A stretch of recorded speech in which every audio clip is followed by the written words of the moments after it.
हिंदुस्तान को नमस्कार करता है आपका दोस्त तारक मेहता, ये कहने के लिए कि भाई हंसने के लिए तैयार हो जाइए, खुश होने के लिए तैयार हो जाइए। आपके घर में कविता की सरिता बहने वाली है और आप कहने वाले हैं मेरे साथ, वाह क्या बात है।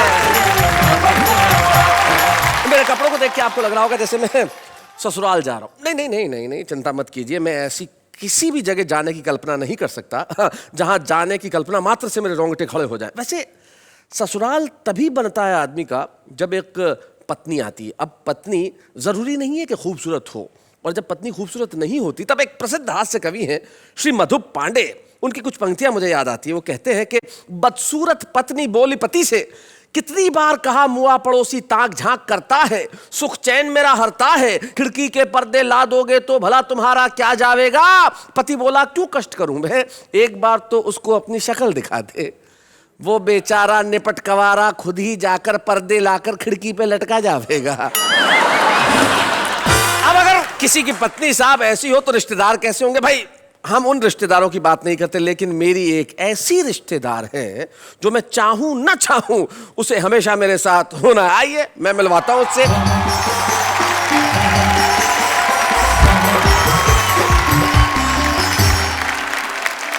आपकी अंजलि तारक मेहता आपका स्वागत करती हूँ। आपकी मतलब आपकी अंजलि तारक मेहता आपका स्वागत करती हूँ। That's better. मैं सुन रही थी कब से कि आप ससुराल के बारे में बात कर रहे थे। जी वैसे ही आज कपड़ों को देख के ससुराल याद आ गया।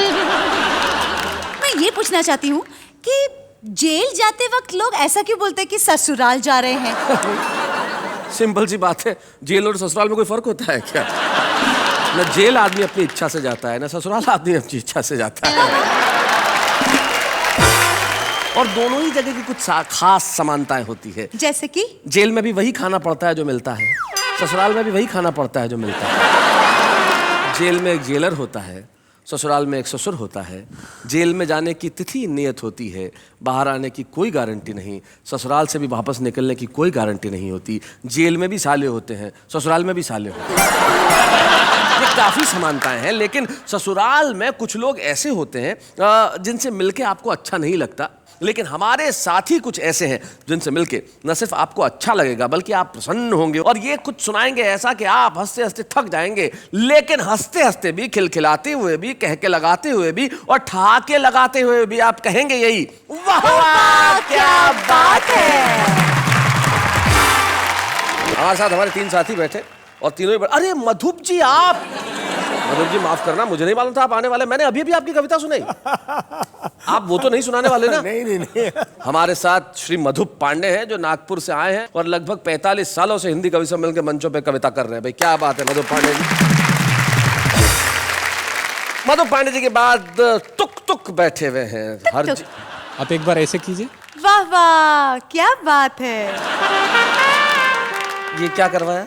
पिछली बार मेरी पत्नी ने कहा था एक बार उनको बोलना ऐसे करके मैं उनकी अंगूठी का डिजाइन देख लूंगा। तुम्हारी ये सरलता जो है इस पे मैं मुग्ध हो जाता हूँ। अरे सरलता से तो याद आया, इनका तो नाम ही सरल है। फारूक सरल साहब, जो उत्तर प्रदेश में एक कस्बा है लखीमपुर खीरी, नाम सुना है तुमने कभी। अभी सुना। अरे वाह क्या बात है। अध्यापक हैं अभी या रिटायर हो गए सरल साहब। बस रिटायर होने ही वाला हूँ। मतलब खुद हो रहे हैं या सरकार कर रही है। खुद कौन होना चाहता है। बताइए कि किसे सबसे पहले बुलाया जाए। ये अंकल जो कब से चुपचाप बैठे हैं ना, उनको। अंकल क्या लाइनें कह दूं। जी बिल्कुल कहिए, आपको अंकल कहा है तो बनता है आपका कहना। कि बुढ़ापे में जाए कहाँ इश्क के मारे, बुढ़ापे में जाए कहाँ इश्क के मारे, डाई से एक एक बाल रंग डाला, दाढ़ी को रंगने से मुंह भी हुआ काला, और फिर भी निगोड़ी ये शैतान की खाला, मुझे अंकल ही अंकल कह के पुकारे, बुढ़ापे में जाए कहाँ इश्क के मारे। फारूक सरल साहब, मैं जानता हूं कि आपको अभी कुछ देर आराम की जरूरत है। ये अंकल से थोड़ा बाहर निकल आइए। हम चाहते हैं बुलाना उसे जो कुछ दिनों में अंकल बनने ही वाला है, हरजीत सिंह तुक तुक। आइए।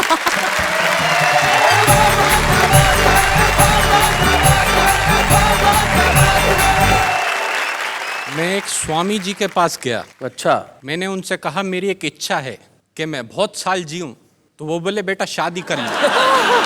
तो मैंने कहा शादी करने से मैं बहुत साल जीऊंगा। बोले नहीं, ये ज्यादा जीने की इच्छा खत्म हो जाएगी। नहीं, मैंने स्वामी जी को बोला आप स्त्रियों के बारे में ऐसी बात कैसे कर सकते हैं, करेक्ट। स्त्रियों का सम्मान करना चाहिए। वो बोले हाँ बिल्कुल सही बात है। एक स्त्री होती है माँ, जो एक रोते हुए बच्चे को इस दुनिया में लेके आती है, वाह वाह। और एक होती है उसकी पत्नी, जो इस चीज का ध्यान रखती है कि ये सारी जिंदगी रोता ही रहे।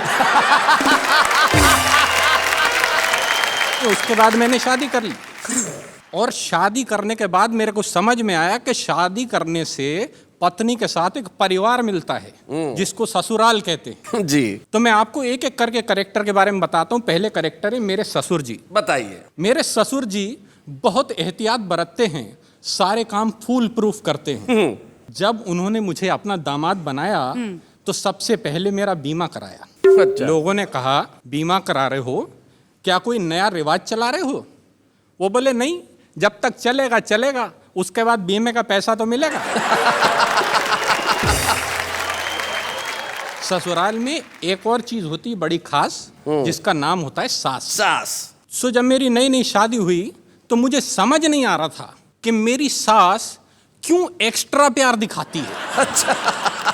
मैंने कहा सासू माँ, आप क्यों मुझ पे इतना प्यार लुटाती हैं, क्यों बार बार मुझे मेरा सोना बुलाती हैं?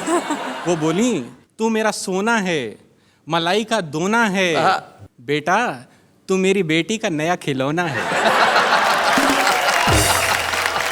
इसके अलावा एक तीसरी चीज होती वहां पे, जी। पत्नी का छोटा भाई। भाई मतलब तभाई। हाइट में तो आधा है, उम्र 6 साल से कुछ ज्यादा है। मेरे को बोला क्या करते हो? मैंने कहा कवि हूं। बोले लगते तो नहीं। वो बोला ये बताओ कि हिंदुस्तान की सबसे बड़ी समस्या क्या है? हमने कहा ये तो बड़ा सिंपल है, महंगाई। हाँ। उसने वो बात हंसी में उड़ाई। हमने कहा तुम्हें कविता पसंद है? बोला सुनाऊं? जी। मैंने कहा अच्छा सुनाओ। बोला ट्विंकल ट्विंकल लिटिल स्टार। जी। हमने कहा how I wonder what you are. कहता कविता किसकी है?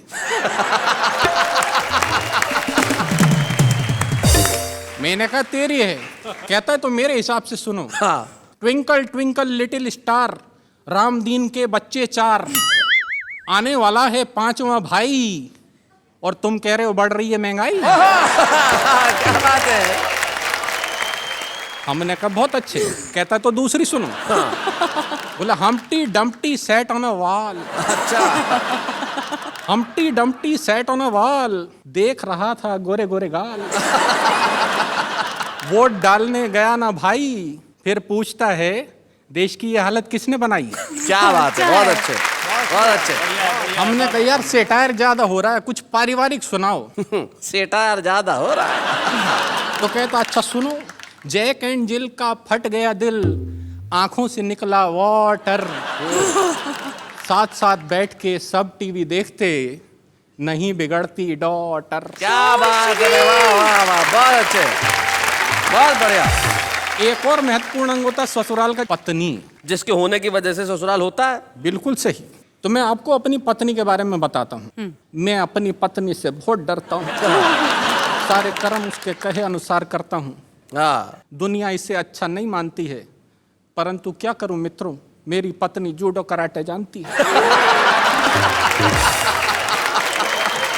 तो जब मेरी इस पत्नी ने मुझसे ये कहा कि लड़के का अंग्रेजी स्कूल में एडमिशन कराना है, मैंने कहा अंग्रेजी स्कूल में क्यों? वो बोली मुझे लड़के को कवि नहीं बनाना है। तो मुझे लड़के को लेके अंग्रेजी स्कूल जाना पड़ा। वहां जाकर लाइन में मैं हो गया खड़ा। 4 घंटे बाद मेरा नंबर आया। उसके बाद प्रिंसिपल ने मुझे अंदर बुलाया। बोली एक तालाब में 10 मछलियां थीं, 4 मर के पानी के साथ बह गईं, तालाब में कितनी मछलियां रह गईं? अच्छा। मैंने कहा इस क्वेश्चन में बाकी सारी बातें सही थीं, मगर आप तालाब पे क्या करने गई थी? वो बोली ये क्या बचपना है? मैंने कहा वही तो मैं कह रहा हूँ, एडमिशन मुझे नहीं मेरे लड़के को लेना है। वो बोली अच्छा ठीक है, जाने दीजिए, बाहर काउंटर पे 50,000 रुपया जमा करा दीजिए। मैंने कहा 50,000 रुपया? 50,000 रुपया तो कभी मेरी इंजीनियरिंग की फीस नहीं आई है। वो बोली मिस्टर ये इंजीनियरिंग नहीं, प्राइमरी की पढ़ाई है। क्या बात है। मुझे अपनी पत्नी का ध्यान आया। मैंने लड़के का उस स्कूल में एडमिशन कराया हाँ। और उसे पढ़ाने लिखाने का हुआ ये परिणाम है। आज पढ़े लिखे बेरोजगारों की लिस्ट में उसका भी नाम है।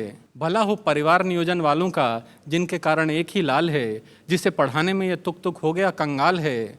जहां कमर टूट जाती है एक बच्चे को पढ़ाने में, सदियां लगेंगी उस देश को साक्षर बनाने में। भाई वाह वाह, वाह वाह, वाह, क्या बहुत बात अच्छा, है। भाई बहुत बढ़िया।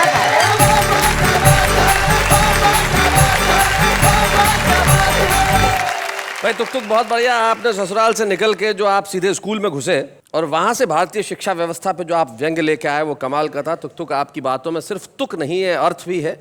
और आपका ये कहना बिल्कुल व्यर्थ नहीं है। जो आप कह रहे हैं वो बहुत मुफीद कह रहे हैं, बहुत सच्चा कह रहे हैं, बहुत अच्छा कह रहे हैं। आपके लिए वाह वाह, क्या बात है। ऐसी शिक्षा व्यवस्था में भी जो आदमी अपनी हंसी और व्यंग की जो पकड़ है वो मजबूत रखता है, बच्चों को पढ़ाता भी है, कविताएं भी पढ़ता है और पूरी जनता को हंसाने का बीड़ा जिसने उठा रखा है, उनका नाम फारूक सरल है। तो फारूक सरल साहब, अब तो अंकल का सदमा उतर गया ना, अब आइए जरा सुनाइए।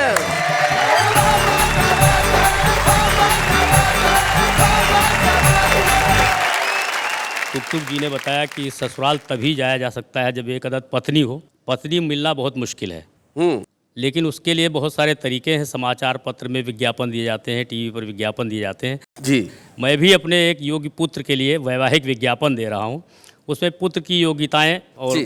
विवाह की शर्तें कि मेरा लड़का है लाखों में एक, साफ दिल का है, नीयत का नेक, ऊंचे कुल का है, सुंदर लुगाई चाहिए, बकरा बिकाऊ है, कसाई चाहिए। योग्यता कि 3rd डिवीजन इंटर से लेकर एमए तक पास है। अच्छा। अफसर बाबू या चपरासी पद की उसे तलाश है और पुलिस रजिस्टर 8 में उसका सबसे ऊपर नाम है। हिराकती रहजनी डकैती कर लेता हर काम है, कर लेता है डिस्को भी, खत लिखे वो जिसको भी, होनहार ऐसा जमाई चाहिए, बकरा बिकाऊ है, कसाई चाहिए। विशेष योग्यता कि शुद्ध स्वदेशी खद्दर के वो पहने वस्त्र फकीरी है। अच्छा। दारू की भट्टी पर चलती उसकी दादागिरी है। और भूतपूर्व कॉलेज का नेता पूरे शहर में धाक है, इसी से अपने खानदान की सबसे ऊंची नाक है। तो हो दामाद बनाना तो फौरन ही आ जाना, ऐसा जिसे बौड़म हर जाई चाहिए, बकरा बिकाऊ है, कसाई चाहिए। विवाह की शर्तें जी, कि हाथ थमा दूं बेटे का उसकी बेटी के हाथ में, 5 लाख की रकम नकद जो लाए अपने साथ में, और फ्रिज टीवी लूं कार साथ में, नहीं जरा भी झूठ है, लेकिन इसमें 4 माह तक 15% छूट है। लड़की मत दिखलाए और फोटो मत भिजवाए, बस मुझको तो नोटों से सगाई चाहिए, बकरा बिकाऊ है, कसाई चाहिए। सबसे अंत में लिखा होता है पता कि शहर अनोखा, बात पता कुछ मुश्किल नहीं लगा पाना, पूरा ब्यौरा मिल जाएगा, सीधे कोतवाली आना। 10 रुपया मुंशी को देना, हम तक वो पहुंचा देगा, 2 रुपया लेकर के जेलर फौरन तुम्हें मिला देगा। बस इतनी मजबूरी है लेकिन जरूरी है, पहले सगाई के रिहाई चाहिए, रिहाई चाहिए। बकरा बिकाऊ है, कसाई चाहिए। इतनी जगह जगह विज्ञापन दे रहे हैं, जरा तनिक इधर भी देखिए, क्या ख्याल क्या है? देखिए, ऐसा नहीं है पत्नियों पर ही व्यंग किए जाते हैं। इस समय हम लोगों की हालत ऐसी नहीं है कि इन पर व्यंग किया जाए जी, बल्कि ये सारी बातें इनकी माननी चाहिए इस महिलाओं समय। की। हाँ, अगर ऐसा नहीं करेंगे तो क्या क्या हो सकता है मैं बता रहा हूँ। मैं इनका पक्ष रख रहा हूँ अच्छा, इनका पक्ष रखे। कि मुझको बलम जो सताओगे, मुझको बलम जो सताओगे, तो जेल में ही तसला बजाओगे। तो जैसा कहे करो तुम वैसा रंग ढंग बदलो सैया। अच्छा। मेरे साथ में ईलू ईलू गाओ छैया छैया। और झाड़ू पोछा करो सवेरे उठ के चाय बनाओ। और पहले बर्तन साफ करो फिर कभी सम्मेलन जाओ। नहीं मानोगे कहा तो पछताओगे, जेल में ही तसला बजाओगे। ये सावधानी बहुत जरूरी, बाहर निकल। Very good, very good. Delhi, Mumbai, Poona, Patna, Chennai या गुवाहाटी, मोटी पतली काली गोरी लंबी हो या नाटी, और कैसी भी हो छमक छल्लो छैल छबीली बाकी, और किसी कलमुही से भी तुमने की जो ताका झांकी, कहीं राह में जो नए ना लड़ाओगे तो जेल में ही तसला बजाओगे। इस समय हम पुरुषों के पक्ष में कोई है नहीं, बहुत सावधानी बरतनी है। न्यायालय, सरकार, पुलिस, अखबार, मीडिया जाने। अच्छा। नारी, अबला, उत्पीड़ित, असहाय, दलित जग माने। ओहो। और मानेगा ये कौन कि हमने डांटा है फटकारा, और किससे जाकर कहोगे तुमको पत्नी ने है मारा। कहीं ढूंढे गवाही न पाओगे, जेल में ही फैसला बजाओगे। भला मुझे सताओगे, जेल में ही फैसला बजाओगे। फारूक साहब, आपके लिए दिल से वाह वाह, क्या बात है। वाह वाह फारूक साहब, आपके गीत का क्या असर हुआ कन्या पे कि फारूक अंकल से सीधे फारूक साहब हो गए। भाई वाह वाह वाह, इसे कहते हैं तात्कालिक असर गीत का। नहीं, पर गलत बात है। गलत बात है सरदार जी। शादी करने के लिए क्वालिफिकेशन नहीं चाहिए होती, ये सोच की बात है जी। एक बार एक कौवे ने जाके शेरनी को प्रपोज कर दिया। कौवे ने शेरनी को प्रपोज किया। हाँ, कर सकते, क्या दिक्कत है। जी। शेरनी बोली कौवे को, तू अपनी शक्ल देख, अपना रंग देख, अपना साइज देख। कौवा बोला ये सब साइड में रख, मेरा कॉन्फिडेंस देख।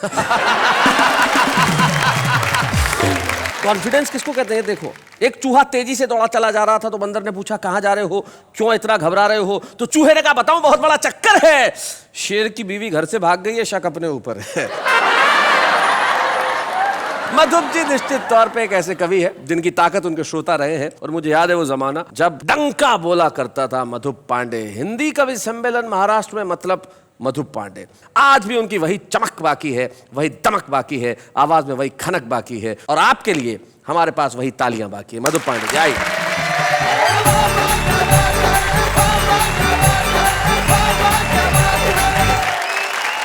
एक व्यंग देखिए, बहुत छोटा सा। एक दिन क्लास में चला गया और क्लास में जाकर ऐसी सहज मन से बात छेड़नी थी तो पूछ लिया कि क्लास में सबसे बड़ा बेवकूफ़ कौन है। बड़ा सन्नाटा रहा, सा बड़ी देर तक कोई खड़ा नहीं हुआ। एक किनारे फिर एक लड़का खड़ा हुआ छेड़ने के लिए। मैंने कहा कि तुम ही सबसे बड़े बेवकूफ़ हो। बोले नहीं सर, आप अकेले खड़े अच्छे नहीं दिखाई दे रहे थे, इसलिए मैं खड़ा। एक नेता ने अपने 2 चमचों से कहा कि बाजार में जाओ और 3 उल्लू पकड़ कर ले आओ। अच्छा। कुछ दिन इन्हीं से राजनीति का काम चलाओ। चमचे बोले श्रीमान, इस काम के लिए कहीं जाने की जरूरत नहीं है, कहीं जाने की जरूरत नहीं है। एक आप, 2 हम, इस तरह कुल 3 तो हैं। और बहुत छोटा सा व्यंग पकड़िएगा जी। एक शब्द को पकड़ लीजिएगा, बहुत दिन गुना। बहुत दिन गुना, और बाद में हमने उनको चुना यह सोचकर कि वे समाज सेवा में अपना जीवन अर्पण करेंगे, हमारा मार्गदर्शन करेंगे। परंतु हाय, चुनकर आते ही उन्होंने अपने आप को राजनीति से जोड़ लिया। अरे मार्गदर्शन तो दूर रहा, मार्ग में दर्शन देना भी छोड़ दिया। क्या बात है भाई, वाह वाह वाह, बहुत अच्छा। छोटा सा व्यंग और देख लीजिए कि हमें हर्ष है कि डॉक्टर की नज़र में मरीज नहीं, मरीज का पर्स है। हाँ। और मरीज की नज़र में डॉक्टर नहीं, डॉक्टर के साथ खड़ी खूबसूरत नर्स है। हमें हर्ष है।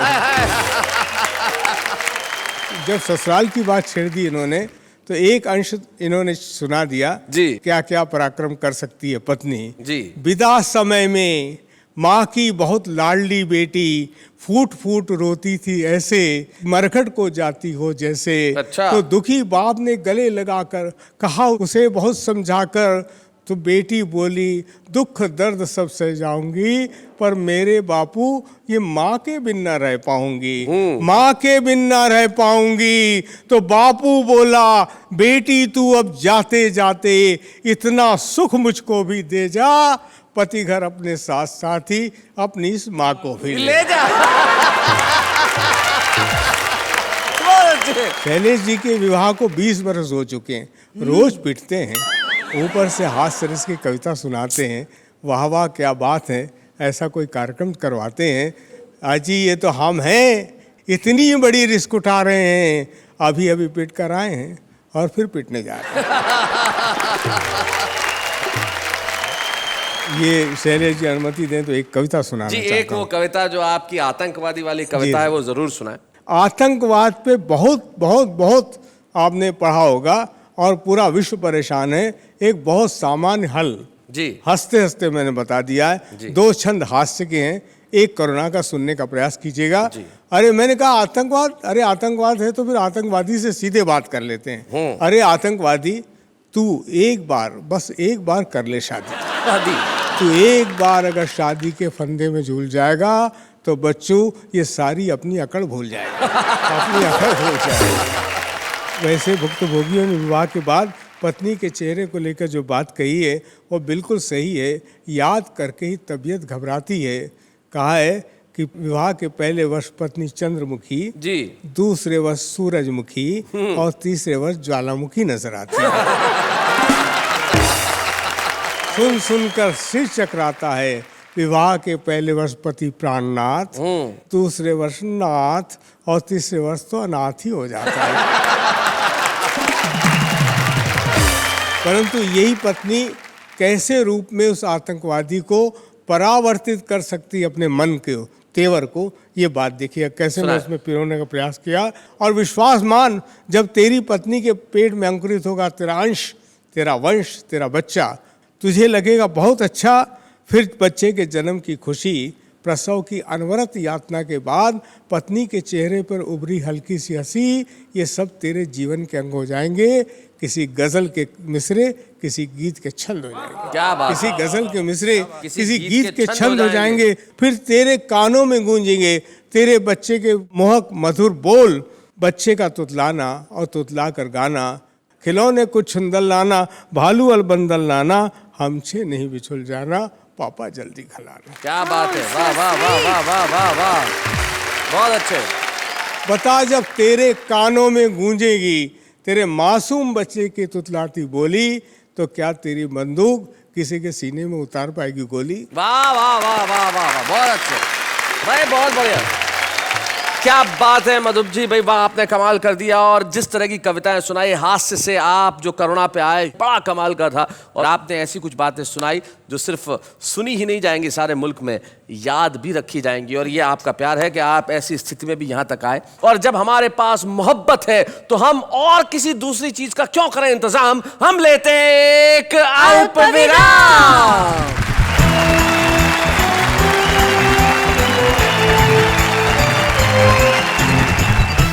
फिर से आपका उसी महफिल में जहां पे हंसी खुशी और कविताएं हैं और जिसका नाम है वाह वाह क्या बात है।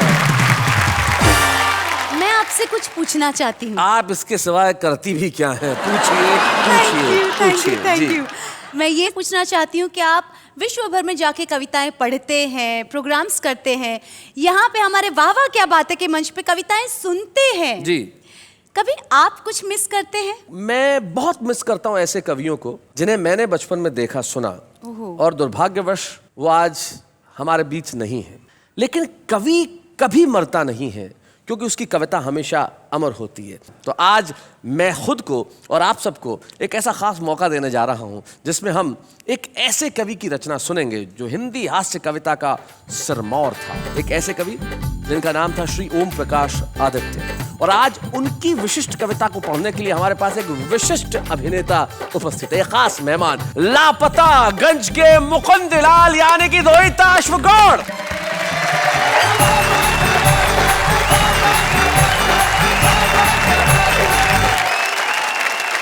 पेशे से अभिनेता हूं, कवि नहीं, लेकिन शुरू से ही बहुत अच्छा श्रोता रहा। इसलिए अच्छी साहित्यिक रचनाओं को कैसे समझना है, कैसे आत्मसात करना है, ये खूबी बचपन से ही मेरे अंदर रही। क्या बात है। अब जो कविता सुनाने जा रहा हूँ वो है ओम प्रकाश आदित्य साहब की दूल्हे की घोड़ी। कविता भी वही चुनी जो आपके पसंद की, रोहित अश्व, अश्व मतलब होता है घोड़ा, घोड़ा। तो इन्होंने दूल्हे की घोड़ी ही चुनी भाई, क्या बात है। नया नया दूल्हा था और नई नई घोड़ी थी। बाजे डुलते थे, छत तब डुलते थे, बाराती आपस में मिलते थे जुलते थे, हाँ करते थे रंगरलियां, लोग सब मचलते थे, दूल्हे के संग संग दर्शक भी चलते थे। घोड़ी चौकन्नी थी, दाएं अख बाएं अख गर्दन हिलाती थी, मुड़ मुड़ के रुकती थी, रुक रुक के मुड़ती थी, हाँ। आगे से उठती थी, पीछे से झुकती थी। युद्धों के योग्य थी, शादी में द्रप थी, वकीलों के तर्कों से ज्यादा सतर्क थी। बेचारा दूल्हा भी घोड़ी की गतिविधियां देखकर काफी चौकन्ना था। उसका इस यात्रा में दुल्हन से ज्यादा इस घोड़ी पर ध्यान था। गर्दन पर आंखें थी, टांपों पर कान था, मन था उतरने का, कह नहीं सकता था। अपनी दुर्बलता औरों के सामने सह नहीं सकता था, तभी किसी ने पीछे से निकम्मे गोले सा फोड़ दिया। सुनकर पटाखे को, भीषण धमाके को, चौकन्नी घोड़ी का धीरे जी छूट गया। गर्दन को लटकावे, पांव को चटकावे, सरपट यूं दौड़ चली, बाराती छैलों को, राहों को, बैलों को पीछे ही छोड़ चली। बेचारा दूल्हा भी चटपट से, कंधों के बालों से, लंबे अयालों से कसकर लिपट गया। काठी तो गिर पड़ी, बेचारा पीठ से चिपट गया। बाराती भीड़ में, भगदड़ में, कोलाहल में तितर बितर हो गए। घोड़ी चढ़े दूल्हे को देखने सड़कों में, गलियों में, चौराहों में इधर उधर खो गए। कईयों ने देखा भी घोड़ी चढ़े दूल्हे को, आवाजें दी कितनी, रुक जाओ रुक जाओ। पर दूल्हा क्या कहे, वो घोड़ी थोड़ी था जो सुन के रुक जाता। घोड़ी चलचित्र सी, कुल के कुपात्र सी, आवारा छात्र सी, मन की उमंग सी, उछल तरंग सी, सरपट यूं दौड़ी थी, लगता था कि जग में घोड़ी ही घोड़ी थी। क्या बात है, वाह वाह वाह, बहुत अच्छे। बेचारा दूल्हा भी दुल्हन के सजे हुए द्वार से लगभग 2 कदम की दूरी से होकर निकल गया, पर नहीं उतर सका। स्त्रियां बोल उठी, वर्जी उतर पड़ो, पर वर्जी बेबस थे। क्या करते, उतरते तो गिरते, फिर चढ़े नहीं रहते तो और क्या करते। दूल्हा ये सोचे था रुक जाए तो उतरूं, और घोड़ी ये सोचे थी ये उतरे तो रुकूं। वर को घोड़ी का डर, घोड़ी को वर का डर, डर को डर पकड़े था, ये उसको जकड़े थी, वो उसको जकड़े था। क्या बात है, वाह वाह वाह वाह, बहुत बढ़िया। कविताएं लिखना एक कठिन काम है, लेकिन उसे सुनाना कहीं ज्यादा कठिन है। और आपने जिस सरलता से, जिस सहजता से इस कविता को सुनाया है, कहीं भी महसूस नहीं हुआ कि ये किसी और की कविता है। मैं व्यक्तिगत तौर पे आपका बहुत शुक्रगुजार हूं कि आपने उस कविता से मेरी बहुत सारी यादों को ताजा कर दिया। बहुत बहुत शुक्रिया Rohit Ashwa Gaur. Thank you so much.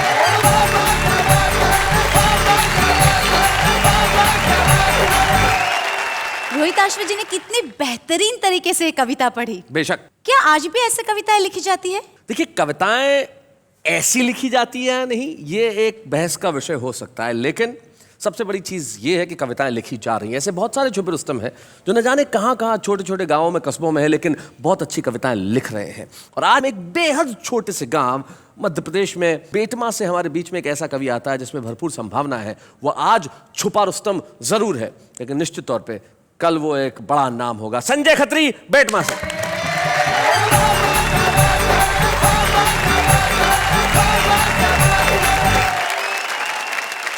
खाली है हर गिलास, कोई भरा नहीं, और शुक्र है मुझे देखकर कोई डरा नहीं। भाई साहब, जनरली इंसान चेहरे और नाम से पहचाने जाते हैं जी। मैं विश्व में पहला ऐसा व्यक्ति हूं जो केवल अपने दांतों से पहचाना जाता है। क्योंकि अंधेरे में केवल यही चमकते हैं। चलिए यहीं से शुरुआत करता हूँ कि एक बार बिना कुछ लिखे हम मंच पर जाकर चीखे कि मैं भ्रष्टाचार मिटा दूंगा, इन घूसखोरों को धूल चटा दूंगा, मैं करूंगा सही और गलत में पूरी ईमानदारी से भेद, और तब तक चैन से नहीं बैठूंगा जब तक नहीं कर दूं इस काले धन को सफेद। अच्छा, बहुत अच्छे। तभी पब्लिक में से एक खड़ा होकर बोला, भाई साहब रुकावट के लिए खेत, आपके कथन में ये भेद, इस काले धन का जो करना हो करना बाद में, पहले अपने आप को कर लो सफेद। बहुत अच्छे संजय। मंच से काफी बड़े बड़े कवि बैठे हैं, मेरा सौभाग्य कि इस मंच पर आके इनके सामने कविता पाठ कर रहा हूं। तो कई प्रकार की बातें हुई मंच से, नेताओं के बारे में भी हुई। आपकी नाग पंचमी पर जब दिखाई नहीं दिए नाग और सपेरे, तभी घर पर आए एक पड़ोसी मित्र मेरे। मैंने कहा क्या हाल है? वो बोले कि नाग पंचमी के पावन पर लगता है नागों का पड़ गया अकाल है। अब आप ही हमारी इस समस्या का समाधान कीजिए, हमारे अच्छे पड़ोसी होने का सच्चा परिचय दीजिए। नाग तो हमें मिले नहीं, इस बार आप ही दूध पी लीजिए। मैंने कहा यही फार्मूला तो मैं सुबह से आजमा रहा था, और जब सफलता नहीं मिली तो हार कर आपके घर आ रहा था। हमारी सारी बात हमारे पड़ोस में रहने वाला हमारा एक नेता मित्र सुन रहा था, जो कई दिनों से चुनाव के सतरंगी सपने बुन रहा था। उसने अपने घर का दरवाजा तत्काल खोला। हम कुछ बोले उससे पहले ही वो बोला कि मुझे बहुत दुख है कि आप दोनों एक दूसरे के पड़ोसी होते हुए भी एक दूसरे के दुख में शामिल नहीं है, और मुझे लगता है कि आप दोनों इस दूध के काबिल नहीं है। अब तक आपकी हर समस्या का समाधान हम ही ने किए हैं, और सब जानते हैं कि हम तो आपकी सेवा के लिए ही जिए हैं। आपकी इस समस्या का समाधान भी हम ही करेंगे, और आप घबराइए मत, आपके नाग देवता का दूध हम पिएंगे। अच्छा, मैं समझ गया नेताजी का दूध के प्रति ये लगाव। दरअसल आने वाले हैं कुछ दिनों बाद चुनाव। क्या बात है। मैं भी मौका नहीं चुका, और नेताजी इससे आगे कुछ न बोले, इसलिए एक पल भी नहीं रुका, और दूध से भरा हुआ प्याला नेताजी की ओर बढ़ाया। किंतु नेताजी ने जैसे ही दूध पीने के लिए प्याला मुंह से लगाया, दूध अपनी पवित्रता खोने से पीछे हट गया, क्योंकि नेताजी के छूने के पहले ही दूध फट गया। क्या बात है भाई, वाह वाह वाह वाह। नेताजी के छूने के पहले ही दूध फट गया। हमने कहा नेताजी ये तो सब आपकी राजनीतिक शतरंज के चुनावी पासे हैं, और आप दूध के नहीं, इस देश की जनता के खून के प्यासे हैं। वाह वाह वाह वाह, बहुत अच्छा, बहुत बढ़िया। मंच से ससुराल के बारे में भी बात की गई। मेरे जन्म ने नई नई समस्याओं को जन्म दिया भाई साहब। तो मेरे जन्म के तुरंत बाद एक चिंता मेरे बापू को सता रही थी, क्योंकि मेरे भविष्य से ज्यादा उन्हें मेरी शादी की फिक्र खा रही थी। मेरे जन्म के तत्काल बाद मेरे पिता भगवान से बोले कि हे भगवान, तूने एक ऐसा खेल खेला और एक बेटा दिया तो वो भी काला था पहले। एक दिन मेरे पिता मुझे हाथ पकड़ कर ले गए स्कूल में भर्ती कराने के लिए। तो स्कूल का प्रिंसिपल हाल में आकर बोला कि एक आइटम आया है स्कूल में बच्चों को डराने के लिए। हमने जैसे तैसे शिक्षा का स्वाद चखा, और धीरे धीरे जवानी की दहलीज पर कदम रखा। जवानी में पहुंचकर हमारी सूरत और भद्दी हो गई, क्योंकि शारीरिक अंगों में असामान्य वृद्धि हो गई। एक दिन एक लड़की वाले आए मुझे देखने, और मेरी खूबसूरती पर लगे अपनी आंखें सेकने। जाते जाते वो मुझे हक्का बक्का कर गए, हाथ में 500 का नोट धरा और रिश्ता पक्का कर गए। मैं गया तोरण के पास, तो आरती की थाली लिए खड़ी हुई थी मेरी सास। ससुर जी बोले जमाई जी पैदल ही आए हो, घोड़ी नहीं लाए हो? मैंने कहा ससुर जी घोड़ी की किस्मत जाग गई, और मुझे देखा तो वो भी डर के भाग गई। शादी के बाद का दृश्य तो और भी कमाल था। डर के मारे मेरा बुरा हाल था। मैंने जैसे ही पत्नी का घूंघट उठाया तो वो मुझे देखकर मुस्कुराई, न डरी, न चीखी, न चिल्लाई। अच्छा। उसकी मुस्कुराहट देखकर मेरे भी मन का खौफ भगा, और मैंने पूछा क्या बात है, तुम्हें मुझे देखकर डर नहीं लगा? पत्नी बोली मैं एक नहीं, दो नहीं, पूरे 7 जन्मों के लिए आपसे बंधी हूँ, और डरने की क्या बात है, मैं तो जन्म से ही अंधी हूँ। तो भाई साहब इस प्रकार की घटना घट जाती है मेरे साथ में। मैं कहना चाहता हूं बात ही बात में, ये बात हर कोई नहीं जानता है। दरअसल देश के नेताओं में और हम में बहुत समानता है। अच्छा। हम दोनों जग से निराले हैं, फर्क बस इतना है कि हम तन के और वो मन के काले हैं। क्या बात है, वाह वाह वाह, मन के काले हैं। और तमाम बातें करने के बाद अपनी काव्य यात्रा यहाँ से खत्म करना चाहूंगा कि गरीब के मुंह से छिनते निवाले देखे हैं, हमने रोटी सेकती हुई माँ के हाथों में चाले देखे हैं, और हम तो सिर्फ तन के काले हैं मित्र मेरे, हमने तन के उजले लोगों के मन बहुत काले देखे। क्या बात है, वाह वाह वाह। संजय खत्री जो आज छुपे रुस्तम के रूप में हमारे बीच में आए, बेटमा नाम के एक छोटे से गांव से, लेकिन छोटे से गांव में भी प्रतिभा हो सकती है। और हमें बड़ी खुशी है संजय खत्री, इस मंच पे हम आपको एक ऐसा प्रोत्साहन देना चाहते हैं, आपको एक ऐसा प्रतीक चिन्ह प्रदान करना चाहते हैं जिसे लेके आप और अच्छी कविताएं गढ़ें, आगे बढ़ें, यहाँ से लेके वहां तक की यात्रा के लिए एक बार हम आपका सम्मान करेंगे और कहेंगे वाह वाह क्या बात है।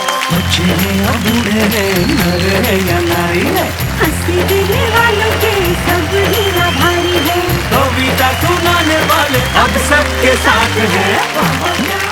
कोई नई प्रतिभा आगे बढ़ती है तो हमें बड़ी खुशी होती है, और जब नई प्रतिभा किसी छोटी जगह से आती है तो ज़्यादा खुशी होती है। इस देश के हर गांव, हर शहर, हर गली, हर कूचे, हर मोहल्ले में बसने वाले हर छुपे रुस्तम को हम करते हैं प्रणाम। लेकिन इस वक्त एक अल्प विराम।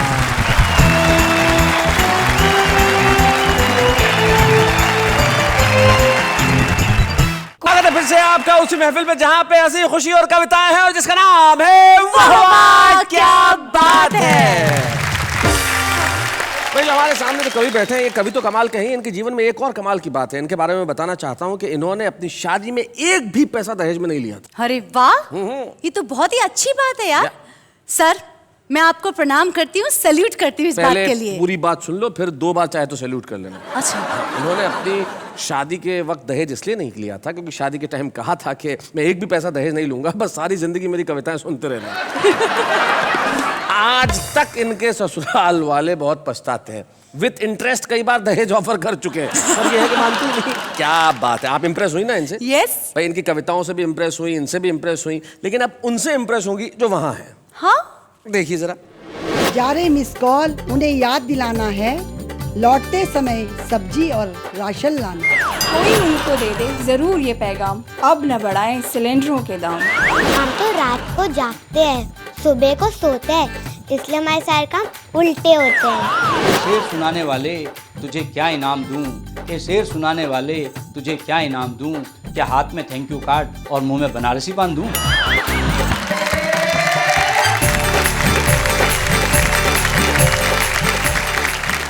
तो भाई ये है हमारे आम आदमी जिनकी कविताएं उनके दिलों में बिल्कुल सहज रूप में पलती है, जैसा सोचते हैं वैसा कहते हैं। और हमें बड़ी खुशी है कि हमारे साथ एक ऐसे कवि हैं जो पिछले कई वर्षों से जैसा दिख रहा है वो वैसा ही लिख रहे हैं। 40 साल से जिनकी कविता एक अखबार में लगातार छप रही है और देश की जनता का प्यार वो पा रहे हैं और उन्हें अपनी कविताओं का प्यार दे रहे हैं। वाह वाह क्या बात है। गौरवान्वित है कि आज हम इस मंच पे श्री मधुप पांडे का स्वागत करना चाहते हैं। आइए हम मिलकर अभिनंदन करें श्री मधुप पांडे।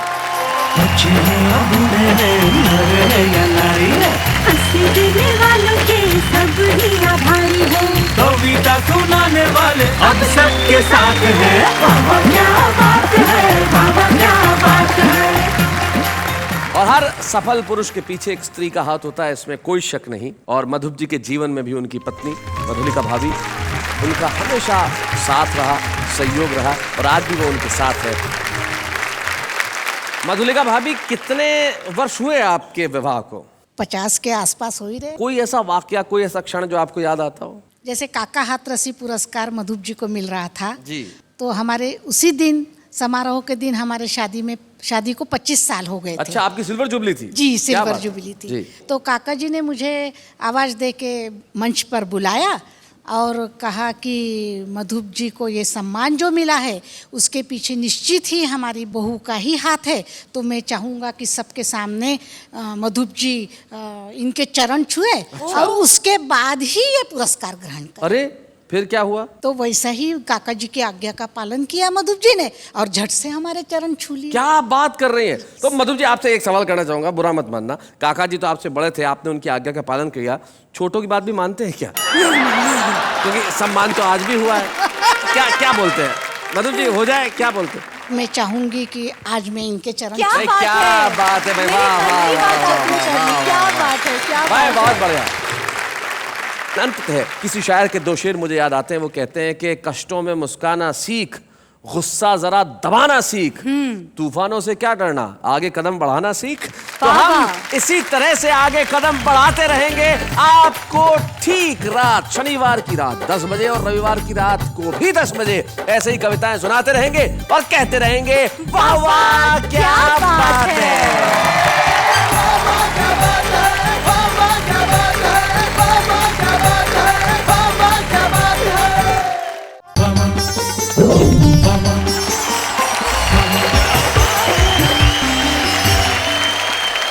नमस्कार, आदाब, सत श्री अकाल। मैं हूं आपका होस्ट तारक मेहता और मैं जानता हूं कि आप इस वक्त इंतजार कर रहे हैं कि कब मेरे साथ कहेंगे वाह वाह क्या बात है। जिंदगी में सवाल कई बार बड़े मुश्किल हो जाते हैं, लेकिन कई बार बड़े आसान सवाल के जवाब मुश्किल हो जाते हैं। हुआ यूं कि मेरे पड़ोस में रहने वाले दंपत्ति ने अपनी छोटी सी बेटी से पूछा कि बेटा बताओ तुम्हें कौन ज्यादा पसंद है, पापा पसंद है या मम्मी? बच्ची कहने लगी कि मुझे मेरे दादा दादी और नाना नानी सबसे ज्यादा पसंद है। बच्चे अक्सर बिल्कुल सच बोलते हैं, लेकिन जैसे जैसे हम बड़े होते जाते हैं हम सिचुएशन के हिसाब से सच को थोड़ा बहुत घुमा फिरा कर तोड़ मरोड़ कर बोलना शुरू कर देते हैं। लेकिन एक छोटा सा सच इस समय का यह है कि मेरे साथ जो मेरी को होस्ट खड़ी रहती है उन्हें बुलाना सबसे पहले जरूरी है। आइए हम स्वागत करते हैं नेहा के मेहता का।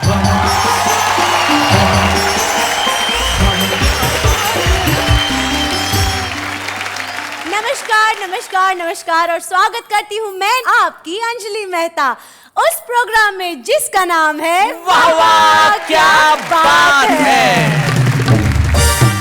सच सच बता दीजिए जी कि आप मेरे बारे में क्या कह रहे थे? मैं ये कह रहा था कि आप जब आती है तो महफिल की रौनक बढ़ जाती है। बिल्कुल सच। हाय हाय, थैंक यू सो मच। अरे इसमें थैंक यू की क्या बात है। आज मैंने सोच लिया कि आज हम सिर्फ सच बोलेंगे, तो आप भी सच सच बता दीजिए कि आप मुस्कुराती क्या सोचकर हैं? अभी तो मैं आपके बारे में सोचकर मुस्कुरा रही हूँ। क्या क्या सोच रही है मेरे बारे में? नहीं, मैं ये सोचकर मुस्कुरा रही थी कि आप कौन कौन से कवियों को बुलाने वाले हैं। मतलब सोच के भी ये सोचा कि मैं किन्हें बुलाने वाला हूँ। हाँ, हम सबको हंसाने के लिए। अरे भाई, जिसके बारे में सोचना चाहिए उसके बारे में तो नहीं सोच रही हो, लेकिन उसके बारे में सोच रही हो जिसके बारे में मैं सोच रहा हूँ। समझ में नहीं आया ना? हाँ, कोई बात नहीं। अक्सर तुम्हें समझ में नहीं आता, लेकिन तुम्हें समझाने के लिए मैं बुलाता हूँ हमारे उन 3 साथियों को जो आज की महफिल में हमारे साथ होंगे और कहेंगे वाह वाह क्या बात है। स्वागत है आपका आपके अपने ही शो में जिसका नाम है वाह वाह क्या बात है। सच बोलने के लिए हमारे 3 साथी यहाँ पे उपस्थित हैं। सबसे पहले जो बड़े खूबसूरत से बंद गले के सूट में बैठे हुए हैं, मुझे याद है वेद प्रकाश की जब शादी हुई थी तब भी यही सूट था। शादी से लेके अब तक सूट नहीं बदला वेद प्रकाश? पत्नी भी तो नहीं बदली। एक बार बदल के देख लीजिए। फिर तो मैं सूट के लायक ही नहीं रहूंगा। उर्दू का एक लफ्ज होता है नेहा, अना, जिसका मतलब होता है स्वाभिमान। अना जी, और वो अना हमारे साथ है। अना दहलवी जब शेर कहती है तो लोग कहते हैं कि भाई वाह क्या बात है। अना जी स्वागत है आपका। और अब जो हमारे साथ है भाई वो कमाल के कॉम्बिनेशन है। एक पहला ऐसा सूर्य है जिसके पास चांद है। कैसे ये कॉम्बिनेशन बरकरार रखते हैं? मेरे मस्तक की चमक से चांद भी शर्मा गया। हाय हाय। और यह अट्रैक्शन हर चकोरी का हिया भरमा गया। हाय हाय। और चंद्रमुखियों से गले मिलने का ये परिणाम है कि चांद उनके मुंह से उठकर मेरे सिर पे आ गया। तो देखिए कितनी बढ़िया बात कही और एकदम सच का। सच बड़ा आवश्यक है और जिंदगी के कई सच के पहलुओं को छूते हुए आज के एपिसोड में आपके घरों तक पहुंचने की कोशिश करेंगे और आप मुस्कुराएंगे, खिलखिलाएंगे और कहेंगे वाह वाह क्या बात है। तो फिर देर किस बात की, आइए सबसे पहले मिलते हैं वेद प्रकाश वेद से।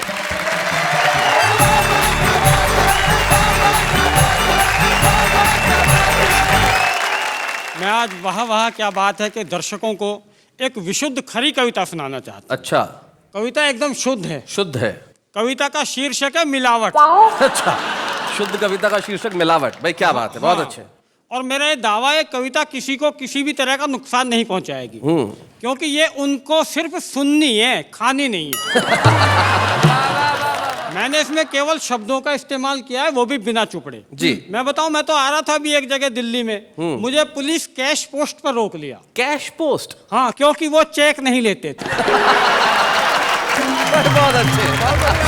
चेक के लिए तो कई जगह साफ साफ लिखा हुआ है, चेक ना का। चेक ना का। तो मुझे रोककर मेरा नाम पूछ लिया। मैंने कह दिया वेद प्रकाश। नाम सुनकर उन्हें ये लगा ये कोई बाबा बाबा होगा। अच्छा। क्योंकि बाबा उन दिनों पकड़े भी ऐसे ही जा रहे थे जैसे घी के टीन और कनस्तर। तो वहां से मुझे इस कविता की जमीन मिली, प्लॉट मिला। मिलावट की खिलावट आपको सुनाता हूँ। सुनाइए। देश के विकास के लिए नई पीढ़ी को नई राह दिखानी थी। वेस्ट से बेस्ट यानी फेंकने वाली चीजें काम में लानी थी। करेक्ट। पर लालच के अंधेपन में हम सब सपनों को कुतराए। जिस कचरे से बिजली बनाने चले थे उसी से धनिया बनाने पर उतर आए। बढ़िया है, बहुत बढ़िया। इनको इन 4 लाइनों में सबसे बड़ी अच्छी लाइन कौन सी लगी कि फेंकने वाली चीज को काम में लानी थी? जी सुना। जिस कचरे से बिजली बनाने चले थे उसी से धनिया बनाने पर उतर आए। देखकर विकास की ऐसी गाथा मैंने पकड़ लिया माथा कि क्या करे इन गद्दारों का। जितना डर नहीं था महावीर के जमाने में हत्यारों का, जितना डर नहीं था बुद्ध के जमाने में चोरों का, जितना डर नहीं था गांधी के जमाने में गोरों का, उससे ज्यादा डर हो गया है आज मिलावटखोरों का। क्या बात है, वाह वाह वाह, बहुत अच्छे, बहुत बढ़िया बात है। मैं आपको बताऊं, मुझे तो पिछले दिनों सूर्य कुमार जी मिल गए, बहुत परेशान थे। मैंने पूछ लिया भाई साहब क्यों परेशान हो? कहने लगे वेद कुछ नहीं, कीड़े मारने की दवाई लेकर आया था उसमें भी कीड़े पड़ गए। हालत ये हो गई जी, मैंने तो किसी की 2 पंक्तियां सुनी पिछले दिनों। मेरी खुदकुशी के चर्चे थे रात भर शहर में, सुबह उठे तो पता लगा मिलावट थी जहर में। भाई बहुत बढ़िया। किसी और की छोड़िए, मैंने खुद अपनी 2 पंक्तियां किसी और के मुंह से सुनी। अच्छा। एक कवि सम्मेलन का औचक निरीक्षण कर लिया। औचक निरीक्षण। वीर रस और हास्य रस की मिली जुली पंक्तियां हैं जी, सुनाए। जो ना घबराए कभी बंदूक तलवार या कराटे से, ऐसे वीर मर गए केवल कूटू के आटे से। ये हालत हुई तब लिखना पड़ा जी। गोंद है चिपकता नहीं है, घी है पिघलता नहीं है, तेल है चिकनाई नहीं है, बाजार में असली दवाई नहीं है। क्या बात है। चीनी है मिठास नहीं है, इमली है खटास नहीं है, फल है स्वाद नहीं है, फसल में असली खाद नहीं है, कविता है पर आपकी दाद नहीं है। अरे बहुत है, वाह वाह। और कविता की महीन पंक्तियां देखिए जी। माँ परेशान है कि अब मिर्च से नजर नहीं उतरती। क्या बात है भाई, वाह वाह, बहुत अच्छे। दुल्हन पर हल्दी भी असर नहीं करती, उबटन से उबकाई आती है और मिलावट की हद है। हवन में भी 5 फल नहीं, उनकी पुरानी फोटो रखवाई जाती है। क्या बात है, वाह वाह, बहुत अच्छे, बहुत अच्छे। इस मिलावट के हमने ऐसे ऐसे चमत्कार भुगते हैं, काली मिर्च बो तो पपीते उगते। भाई बहुत बढ़िया वेद। पत्नी ने कहा सुनो जी, घर में रबर बैंड नहीं है, बालों में क्या डालें? मैंने कहा फ्रिज में पनीर पड़ा है उसके बना ले। क्या बात है। सरकार ने पॉलीथीन पर बैन लगाया तो मित्र के हाथ में पॉलीथीन देखकर मैंने उसे समझाया, अब इसका इस्तेमाल बंद कर दो, इसी में तुम्हारी भलाई है। उसने कहा गौर से देख, ये पॉलीथीन नहीं है, दूध की जमी हुई मलाई है। कहते हैं खाते वक्त मन प्रसन्न रहना चाहिए, पर मैं तो खाना देखते ही सन्न रह जाता हूँ। थाली भी मुझे डराने लगी है, अब मैं उसमें रखा खाना नहीं खाता, वो मुझे खाने लगी। क्या बात है भाई, वाह वाह वाह, बहुत अच्छे, वाह वाह, बहुत बढ़िया वेद। दाल चेहरे पर पाउडर लगाए बैठी है, हाँ। मटर ग्रीन एंड लवली चिपकाए बैठी है। अच्छा। लौकी ने देह में उभार के लिए इंजेक्शन लिया है, हाँ। और जिस दूध की दही रखी है उसने सवेरे ही शैम्पू किया। और अंत में इतना ही कहना चाहता हूँ लालच के अंधों से, कितने जन्मों का जोड़ लोगे इन मिलावटी धंधों से। क्या बात है। महावीर की गांधी की अहिंसा को याद करो, हत्याओं के लिए तो धरती पर पहले ही बहुत हथियार हैं, ये मिलावट जैसे और नए नए तरीके मत इजाद करो। वाह वाह वाह, मिलावट बहुत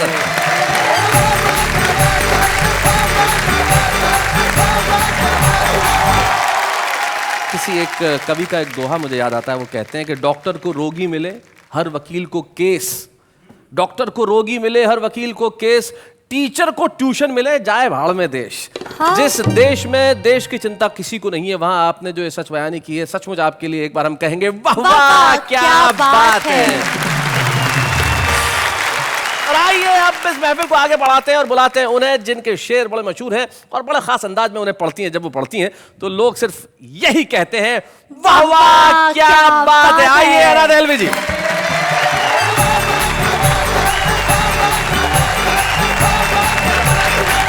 बस इतना कहना चाहती हूँ कि बहुत कोमल सी शायरा हूँ, ना मैं हंसा सकती हूँ ना चीख चिल्ला सकती हूँ।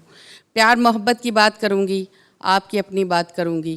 भारत माँ की बेटी हूँ, भारत माँ की बात करूँगी। 4 पंक्तियाँ पढ़ती हूँ पहले। जरूर इरशाद।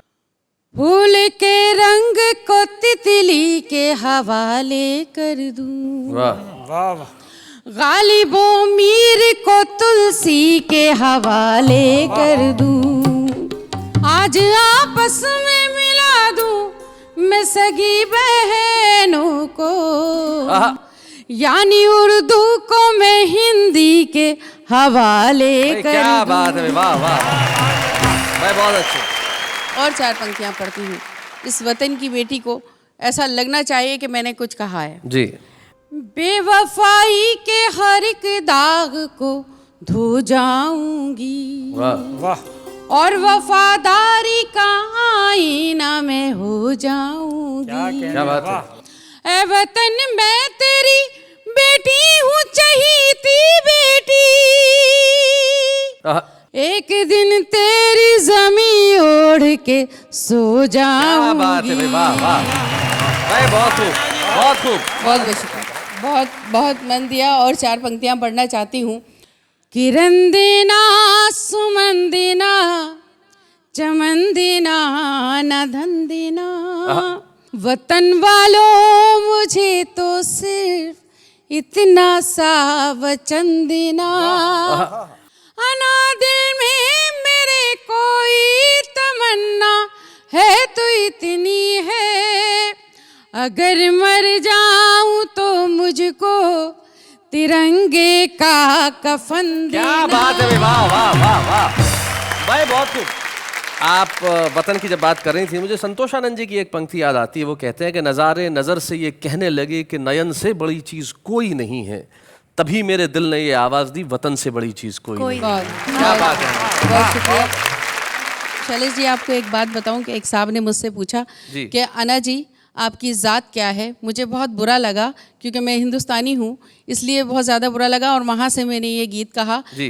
तन है वतन की मिट्टी, मन गंगा का पानी। क्या बात है। साथ धर्म मत पूछो, मैं लड़की हिंदुस्तानी। क्या बात है। लड़की हिंदुस्तानी, लड़की हिंदुस्तानी। और बंद पढ़ती हूँ और आप मेरा साथ देना। हरी फिरोजी धानी नीली पीली लाल गुलाबी, पके टमाटर जैसी हूँ मैं एक कुड़ी पंजाबी, जो भी आँख मिला ले मुझसे वो हो जाए शराबी, टूटे फूटे हर ताले की रखती हूँ मैं चाबी। क्या बात है। सीधी साधी समझ न लेना, मैं हूँ बड़ी सयानी, लड़की हिंदुस्तानी, लड़की हिंदुस्तानी, लड़की हिंदुस्तानी, लड़की हिंदुस्तानी। और ये बंद भी खास तौर पे अपनी सभी बहनों को समर्पित करती हूँ, और ख़ास तौर पे आपको भी सुनिएगा। मैं चांदी की भरी तिजोरी में सोने का गहना, जो भी मुझको देखे बोले वाह तेरा क्या कहना। मैंने सीखे हैं जीवन के सारे दुख सुख सहना, मैं माँ भी हूँ पत्नी भी हूँ, मैं बिटिया मैं बहना। वाह वाह। मैं रजिया सुल्ताना भी हूँ, मैं झांसी की रानी। क्या बात है। लड़की हिंदुस्तानी, लड़की हिंदुस्तानी, लड़की हिंदुस्तानी, लड़की हिंदुस्तानी। और आखिरी बंद फिर आपसे इजाजत चाहती हूँ। मेरे कितने रूप है, मैं हूँ बम्बई दिल्ली वाली, भोली भाली कश्मीरन हूँ, सजी धजी भोपाली, हरियाणा के खेतों में गेहूं की सुनहरी बाली, गुजराती नमकीन हूँ या मैं रसगुल्ला बंगाली, हरी मिर्चियों जैसी तीखी तीखी राजस्थानी। क्या बात है। लड़की हिंदुस्तानी, लड़की तन की मिट्टी मन गंगा का पानी। साथ मत पूछो मैं लड़की हिंदुस्तानी, लड़की हिंदुस्तानी, लड़की हिंदुस्तानी। भाई बहुत बढ़िया आना जी, कमाल कर दिया आपने। क्या बढ़िया बढ़िया मुक्तक सुनाया और क्या गीत सुनाया लड़की हिंदुस्तानी। और सचमुच ऐसा ही है। मैं तो पिछले दिनों एक लोकल ट्रेन में सवार था, पीछे एक बड़ी खूबसूरत सी लड़की थी। हाँ हाँ लोकल ट्रेन में? लोकल ट्रेन के अंदर। थोड़ी देर बाद उतरा तो मेरी जेब कटी हुई थी, फिर याद आई लड़की हिंदुस्तानी। साथ वाली लड़की के बारे में क्या ख्याल है? काश मैं इन्हें लड़की कह पाता। ये मुझे अप्सरा कहते। मैं 4 पंक्तियां सुनाता हूँ। सुनाइए सुनाइए। कि लड्डू के जैसी मीठी की मिश्री समान थी, वो हम सफर थी मेरी की बवाले जान थी। और बेहोश हो के इश्क में पहुंचा मैं अस्पताल। क्या बात है। जब होश आया जाना वो जहर खुरान थी। तो भाई सूर्य कुमार पांडे जी जब अनाथ हलवी सुना रही थी, आप पूरी तरह से मगन थे। आप ऐसा लग रहा था जैसे किसी भजन में लीन है। तो अब आपकी भजन करने की उम्र है, तो कुछ हमें भी सुनाइए ताकि हम भी आपके साथ साथ हंसने का भजन कर सकें, उपक्रम कर सकें। सूर्य कुमार पांडे लखनऊ से हमारे बीच में आइए।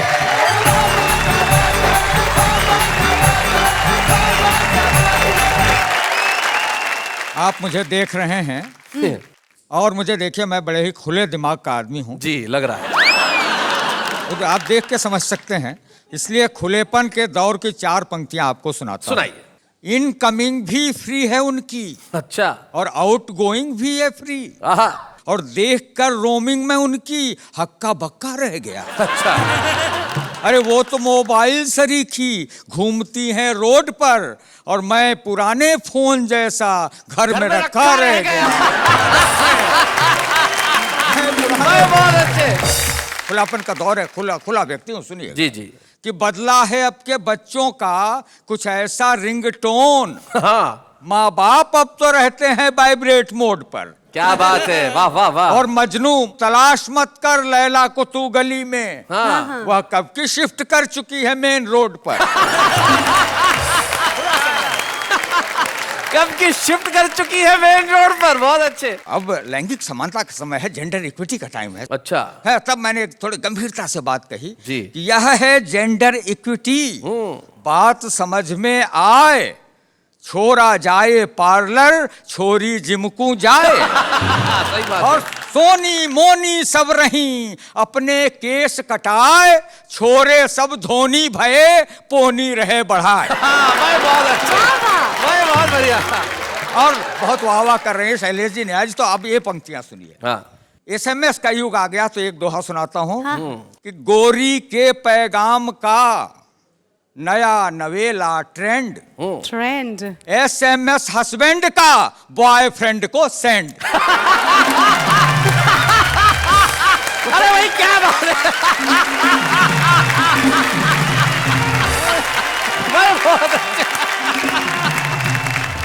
और जरा इसको गंभीरता से लिया, हालांकि हमारी उम्र में कोई कह सकता है। जी। तुम्हारे प्यार का सिग्नल हमेशा ग्रीन मिलता है। तुम्हारे प्यार का सिग्नल हमेशा ग्रीन मिलता है, वहां रस्तों में रस्ते हैं, कोई दिक्कत नहीं पड़ती। और तुम्हारी झील सी आंखों में जी करता है मैं तैरूं, वहां वाटर पोल्यूशन है मेरी हिम्मत नहीं पड़ती। बहुत बढ़िया है। आपको एक संदेश देता हूं, इसको साथ लेके जाइएगा। कि रहे वो और ऊंची मल्टी स्टोरी पर, रहेगी दूर वह तुमसे, तेरी सेहत सही होगी। और वो जब खिड़की पे आएगी तुम तन के ताकना उसको, ये होगा फायदा बेटा कि स्पेंडलाइटिस नहीं होगी। क्या बात है। वाह वाह वाह वाह। बहुत और अंत में एक दोहा सुना के अंत में जाना चाहता हूं कि नफरत के सेंसेक्स ने लुटिया दई डुबोए, शेयर खरीदो प्रेम का कभी न घाटा हो। वाह वाह वाह वाह।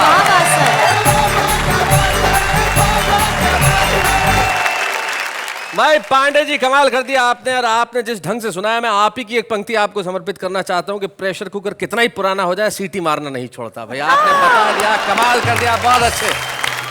इन्होंने तो बता दिया, अब आप सच सच एक बात बता दीजिए। भाई मैं तो आज जो भी कहूंगा सच कहूंगा, सच के सिवा कुछ नहीं कहूंगा, इस माइक की कसम खा के कहता हूँ। पक्का वादा? बिल्कुल बिल्कुल, पूछिए। तो बता ही दीजिए कि मैं आज कैसी लग रही हूँ। अगर इन्होंने इसी तरह की कुछ बातें और ज्यादा की तो मैं सच बोलने की कसम तोड़ भी सकता हूँ, लेकिन अभी तक तो हम सच बोलने का कर रहे हैं काम। लेकिन इस वक्त एक अल्प विराम।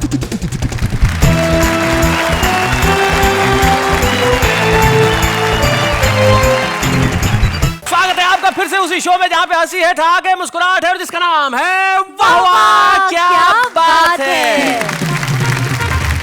मेरा दूसरा सवाल। अरे पूछो। हाँ, ये जो सामने कवि और कवियत्री जी बैठे हैं जी, उन तीनों में से आपको सबसे ज्यादा किसकी कविता अच्छी लगती है? यार ये तो बड़ा मुश्किल काम है, यहीं पे झगड़ा करवा दोगी, सबसे सब दोस्त हैं मेरे। क्यों सच बोलना है इसलिए ये सब बहाना है? नहीं बहाना वाना कुछ नहीं भाई, मुझे तीनों की कविताएं पसंद है। इसमें क्या, हर व्यक्ति की कविता का कोई ना कोई पहलू पसंद है। नहीं, एक मिनट, ये कैसे हो सकता है? कैसे नहीं होता है? अब देखिए, मुझे कटरीना का चेहरा पसंद है, मुझे करीना के बाल पसंद है और ऐश्वर्या की आंखें पसंद है। तो हर आदमी का अलग अलग पहलू पसंद आता है। ओके, पर मेरा क्या पसंद है आपको, ये तो बताइए। आप जब चुप रहती है तो मुझे बहुत अच्छा लगता है। उस वक्त मुझे इतनी पसंद आती है आप, जिसकी हद नहीं है। चलिए, ये चुप हो गई है, बहुत बढ़िया। अगर ये चुप हो गई है तो ये बोलने का मौका हम हमारे खास मेहमान को देते हैं। हमारे खास मेहमान जो हमारे बीच में आए, जो खुद भी एक बड़े कमाल के ह्यूमरिस्ट हैं, आज हमारे बीच में वो जीवित कर रहे हैं हमारे एक ऐसे प्रसिद्ध कवि को जो हिंदी हास्य कवि सम्मेलन उनकी पताका कई वर्षों तक फहराते रहे, स्वर्गीय श्री गोपाल प्रसाद व्यास जी की एक कविता। आज हमें सुनाएंगे वो जिन्होंने टेलीविजन पे और फिल्म के पर्दे पर अपनी राइटिंग से बहुत धमाल मचाया है, गुरपाल सिंह।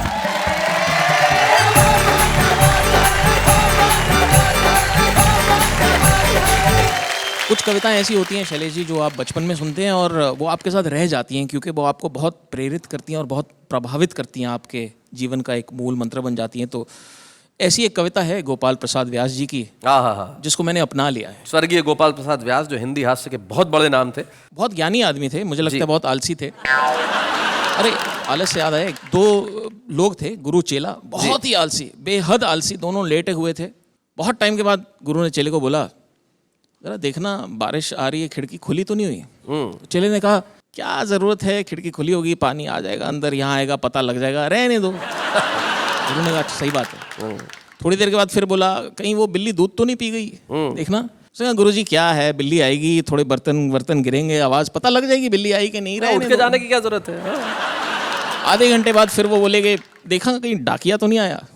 उसने बोला, गुरुजी 2 काम मैंने किए, 1 काम आप कर दीजिए ना। ऐसे जोक्स से मैं बहुत प्रभावित हुआ और ऐसी कविता से भी जो मैं आपको सुनाने जा रहा हूँ, गोपाल प्रसाद व्यास जी की कविता है, आराम करो। और आपके डील डॉल से भी लगता है कि आप इसके सिवा क्या सुना सकते हैं, आराम करो। जी सुनाइए। एक मित्र मिले, बोले, लाला तुम किस चक्की का खाते हो? इस 1.5 छंटाक के राशन में भी तोंद बढ़ाए जाते हो?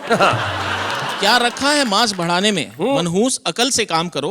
संक्रांति काल की बेला है, मर मिटो जगत में नाम करो। संक्रांति काल की बेला है, हमारी नई पीढ़ी के बच्चों को बता दें कि पीरियड ऑफ ट्रांजिशन जो ये चल रहा है, उसको हम कहते हैं संक्रांति काल। जी हम बोले, रहने दो लेक्चर, पुरुषों को मत बदनाम करो, इस दौड़ धूप में क्या रखा, आराम करो, आराम करो, आराम करो। बहुत अच्छे। आराम जिंदगी की कुंजी, इसे न तपेदिक होती है। तपेदिक टीबी, ट्यूबरकुलोसिस। आराम जिंदगी की कुंजी, इसे न तपेदिक होती है। आराम सुधा की एक बूंद, तन का दुबलापन खोती है। आराम शब्द में राम छिपा, जो भव बंधन को खोता है। आराम शब्द का ज्ञाता तो विरला ही योगी होता है। इसलिए तुम्हें समझाता हूँ, मेरे अनुभव से काम करो, ये जीवन यौवन क्षण भंगुर। आराम करो, आराम करो। भाई क्या बात है। फिर वो कहते हैं, यदि करना ही कुछ पड़ जाए, मतलब कुछ करने की जरूरत नहीं है, लेकिन फिर भी यदि करना ही कुछ पड़ जाए तो अधिक ना तुम उत्पात करो, अपने घर में बैठे बैठे बस लंबी लंबी बात करो। करने धरने में क्या रखा, जो रखा बात बनाने में। होंठ हिलाने में जो रस है, वो कभी ना हाथ हिलाने में। मुझसे पूछो बतलाऊं, है मजा मूर्ख कहलाने में। जीवन जागृति में क्या रखा, जो रखा है सो जाने में। क्या बात है।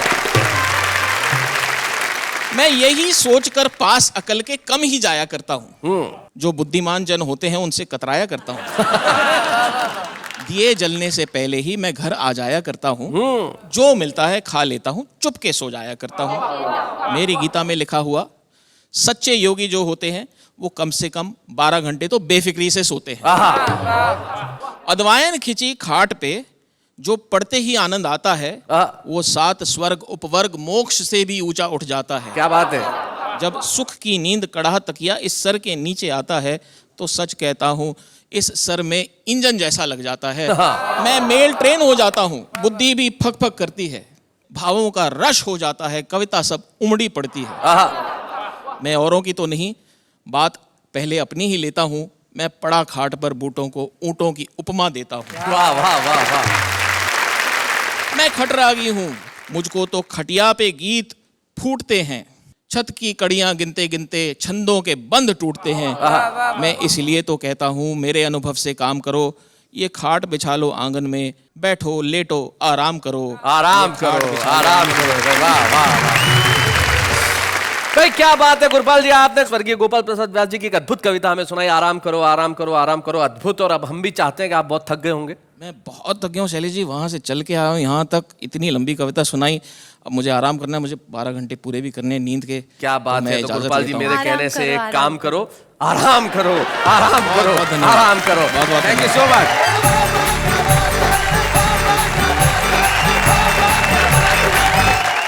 भाई क्या बात है।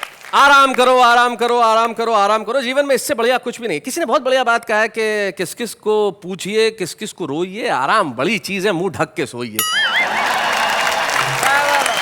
जिंदगी में इससे बेहतर कुछ नहीं हो सकता जो गुरपाल पाजी ने कहा। और आपको मालूम है कि गुरपाल जी टेलीविजन पे अपने एक किरदार की वजह से बड़े जाने गए, छुपा रुस्तम। तो हमारे छुपे रुस्तम सेगमेंट में आज हम बुलाते हैं एक ऐसे कवि को जिसमें बहुत प्रतिभा है, बहुत संभावना है, बहुत ताकत है, बहुत ऊर्जा है। और हम चाहते हैं कि ये ताकत, ये संभावना है, ऊर्जा कल प्रसिद्धि का रूप ले, इस मंच पे आज वो सुनाए और कल सारी दुनिया में छा जाए। हमारे पास है कानपुर के दिलीप दुबे।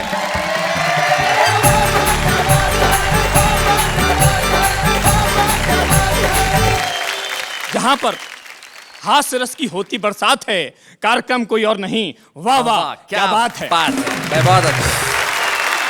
श्रोताओं द्वारा कवियों को तो हूट किया ही जाता है, पर कभी कभी माइक भी हूट करने लगता है। माइक हूट करने लगता है। और ये स्थिति उस समय और अधिक उत्पन्न हो जाती है जब माइक पर कोई कवित्री बुलाई जाती है। रचना का शीर्षक है माइक की चिकाई। एक निवेदन कर रहा हूं भाई, दिल से जितनी भी फिल्में हैं उनको जहन में रखिएगा और रचना का आनंद लीजिएगा कि एक कवित्री जैसे ही माइक पर आई, उसे देखते ही माइक ने जोरदार सीटी बजाई। कवित्री बोली, मैंने अभी कविता शुरू भी नहीं की और तूने सीटी बजा दी। क्या तू कविता के मर्म को जानता नहीं? माइक फिर सीटी बजाते हुए बोला, अरे दिल है कि मानता नहीं। कवित्री बोली, मुझको लगता है तुम्हारा कविता सुनने का अंदाज कुछ खास है। माइक फिर सीटी बजाते हुए बोला, हमारा दिल आपके पास है। कवित्री बोली, तुम अपनी हरकतों से बाज नहीं आ रहे हो, बार बार सीटी बजा रहे हो, अब मान भी जाओ हम तुमसे कहते हैं। माइक फिर सीटी बजाते हुए बोला, हम आपके दिल में रहते हैं। इतना सुनते ही कवित्री बोली कि मुझको ये विश्वास है कि तू एक नंबर का बदमाश है। क्योंकि तू कवियों का तो बखूबी साथ निभाता है और जब कोई कवित्री आती है उसे देख के सीटी बजाता। देखो देखो अब सीटी मत बजाना, तुमको है मेरी कसम। माइक फिर सीटी बजाते हुए बोला, हम दिल दे चुके सनम। जब कसम का भी कोई असर नहीं हुआ तो कवित्री का चढ़ गया पारा। उसने माइक को उठाया और जमीन पर दे मारा। एक ही बार माइक हो गया तार तार। दिल से आवाज आई, दिल पे मत ले यार। इतना होने पर भी उसके दिल का कनेक्शन नहीं टूटा। वह बिल्कुल नहीं रूठा, ना कोई सिकवा नहीं गिला किया। बोला, दिल दिया दर्द लिया। क्या बात है। मित्रों, यदि अच्छी कविता सुनाना कवि का दायित्व है तो हूटिंग ना करना श्रोताओं का धर्म है। यह सिर्फ एक निवेदन है, इसमें कोई तर्क वितर्क नहीं है, वरना श्रोताओं और माइक में कोई फर्क नहीं है। वाह वाह वाह, कोई फर्क नहीं। अना जी बहुत गुस्से में देख रही थी आप दिलीप दुबे को। नहीं, माइक छेड़छाड़ कर रहा है या नहीं, उन्होंने अपने दिल की बात कह दी माइक के बाद वाले से। वैसे मैं आपको बता दूं, जिसने दिल दिया दर्द लिया वो कोई और नहीं, मेरी पत्नी है। उसने मुझको कितना दर्द दिया मैं आपको बता रहा हूँ साहब, मजा लीजिएगा, आनंद लीजिएगा। वो कौन सा दिन होता है कि जब पति ऑफिस से थका हुआ घर आए, पत्नी दरवाजे पर खड़ी होकर उसका इंतजार करे, टकटकी लगाए, उसको देख के प्रसन्नता से मुस्कुराए, उसकी बाहों में बाहें डाल के घर के अंदर लाए, प्यार से सोफे पर बैठा ले, उसके जूते और मोजे निकाले, इससे पहले कि पति कुछ सोचे, पत्नी अपने पल्लू से उसका पसीना पोंछे, उसके लिए मनपसंद नाश्ता लेकर के आए, अरे पानी की जगह कोल्ड ड्रिंक पिलाए, और पति को लगे कि मामला सब ठीक है, तो समझ लो वो दिन कोई और नहीं, महीने की पहली तारीख है। बहुत अच्छे। और साहब पत्नी का चेहरा प्रसन्नता से खिल गया है तो समझो पत्नी को पता है कि पति को वेतन मिल गया है। भाई क्या बात है। जब करवा चौथ का दिन आया तो पत्नी ने मेरी लंबी आयु के लिए गीत गाया कि घर की नाली में जब तक ये पानी रहे मेरे सजना तेरी जिंदगानी रहे। यह सुनकर मैंने बड़े गुस्से में कहा, क्या तेरा दिमाग बिल्कुल हो गया है खाली? अरे गंगा मैया की जगह गीत में ला रही है घर की नाली। यह सुनकर पत्नी ने बड़े ही सहज भाव से कहा कि दरअसल आजकल गंगा जी का पानी हो गया है इतना काला कि लोगों ने गंगा को गंगा नहीं रखा, बना दिया गंदा नाला। क्या बात है। अरे जिस जल से कभी ब्रह्मा जी ने भगवान वामन के पैर को पखारा था, क्या बात, उस गंगा रूपी अमृत को भागीरथ ने स्वर्ग से धरा पर उतारा था, आज वो गंगा मैली हो गई। पापियों के पाप धोते धोते वक्त है अब भी बचा लीजिए, नहीं तो पीढ़ियां गुजर जाएंगी रोते रोते। वाह वाह वाह वाह। और गंगा मैया जब प्रदूषण से पूरी तरह मुक्त हो जाएंगी तभी हम पत्नियां अपने पतियों के लिए इस तरह गीत गाएंगी कि गंगा मैया में जब तक ये पानी रहे मेरे सजना तेरी जिंदगानी रहे, मेरे सजना तेरी बहुत बढ़िया। तो भाई दिलीप दुबे बहुत बहुत धन्यवाद, आप यहाँ पे आए और एक छुपे रुस्तम के रूप में आपने कविता सुनाई। निश्चित तौर पे कानपुर से आप आते हैं और आप में जो प्रतिभा है, आप में जो संभावना है और आप में जो ऊर्जा है, हम उसे प्रणाम करते हैं। और वाह वाह क्या बात है कि इस मंच पे हम आपको एक स्मृति चिन्ह देना चाहते हैं ताकि सारी दुनिया आपके लिए कहे वाह वाह क्या बात है।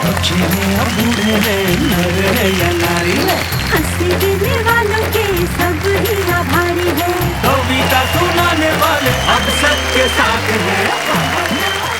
तो ये थे दिलीप दुबे जो छुपे रुस्तम के रूप में आज यहाँ कविताएं सुना रहे थे। हम जानते हैं कि आज ये छुपे रुस्तम है लेकिन कल को सारी दुनिया में करेंगे अपना नाम, लेकिन इस वक्त हम लेते हैं एक अल्प विराम।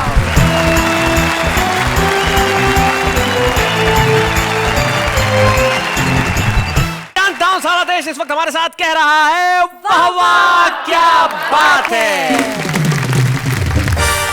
शैलेश जी फिर से एक बात बताइए। ये भी सच सच बतानी है? ऑफ कोर्स, आज जो कहेंगे, सच के सिवा कुछ नहीं कहेंगे। पूछिए। आपकी उम्र क्या है जनाब? मैं अपनी वाइफ से 3 साल बड़ा हूं। तो आपकी वाइफ की उम्र क्या है जनाब? वो मुझसे 3 साल छोटी है। ये क्या जवाब है शैलेश जी? भाई सच कह रहा हूं। ओके बाबा, मानना पड़ेगा, सच भी ऐसे घुमा फिरा के बोलते हैं आप।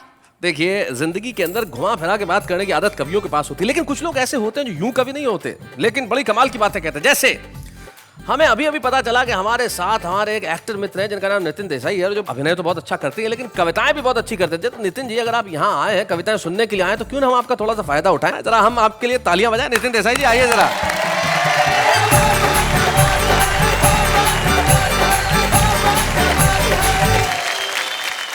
मेरी एक छोटी सी पहचान जी, मैं एक समाज सुधारक, अदम उदारक, शुद्ध भक्तिमार्ग प्रवर्तक, शुद्ध ज्ञान मार्ग प्रवर्तक, सदाचार का प्रेरक, भागवत धर्म का शिक्षक, व्यास सिद्धांत का बोधक नहीं हूं।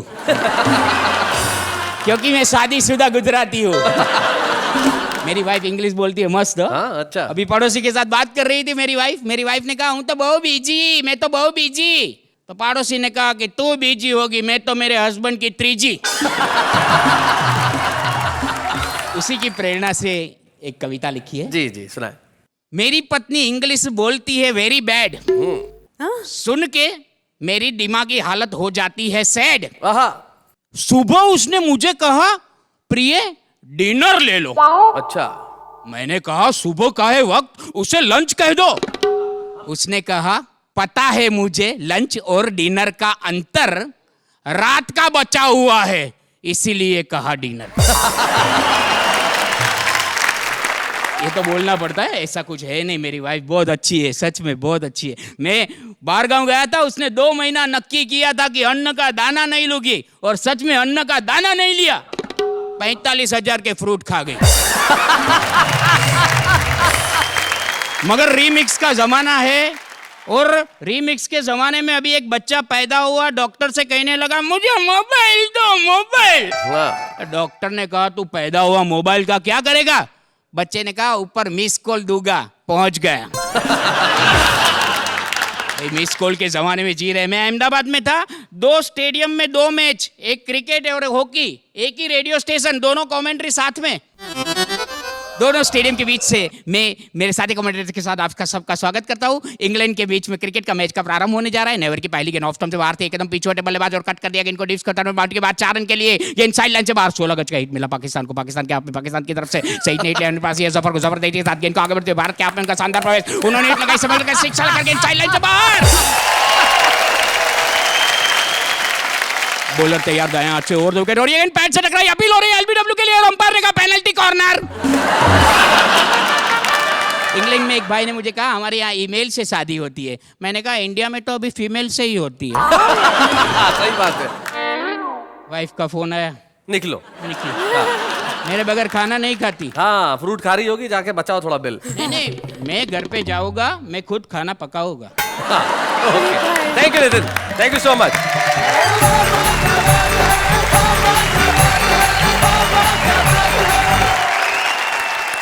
भाई बहुत खूब। नितिन देसाई ने जो पति पत्नी की बातें की, बड़ी कमाल की थी। पति पति की जिंदगी के अंदर भाई ये जो सच है, ये अगर आ जाए तो मेरे ख्याल से दूसरे ही दिन तलाक हो जाए। इसलिए कई जगह सच की जरूरत नहीं होती, घुमा फिरा के बात करने की अदा होनी चाहिए। लेकिन ये जो आम आदमी है वो सीधी सपट बात करता है। उसके पास कविता के अलंकार नहीं होते, उसके पास कोई बहुत ज्यादा अच्छे शब्द नहीं होते, लेकिन भावनाएं बड़ी कमाल की होती हैं। अब वो भावनाएं कैसी है जरा देखते हैं। वैसे तो मुझे बहुत पसंद है खाने में भाजी पाव, लेकिन क्या करूं यार, बीबी के लिपस्टिक, राशन और गैस सिलेंडर के बढ़ गए हैं भाव। हंसती हुई सुबह हो, मुस्कुराती हुई शाम, मेरी अब हर खुशी मेरे पति के नाम। आलू का चालू बेटा कहाँ गए थे? बैंगन की टोकरी में सो रहे थे, बैंगन ने धक्का मारा, रो रहे थे, मम्मी ने प्यार किया, हंस रहे थे, पापा ने पैसे दिए, नाच रहे थे। खुसरो बाजी प्रेम की, मैं खेलूं पी के संग, जीत गई तो पिया मोरे, हारी पी के संग। पोल्ट्री फार्म वाले का गुड लक भी क्या खूब जगह, जब से उसके फार्म में मुर्गा भी अंडा देने लगा। मच्छर आपको काटे तो ना होना हैरान, चलो इसी बहाने सही करोगे तो रक्तदान।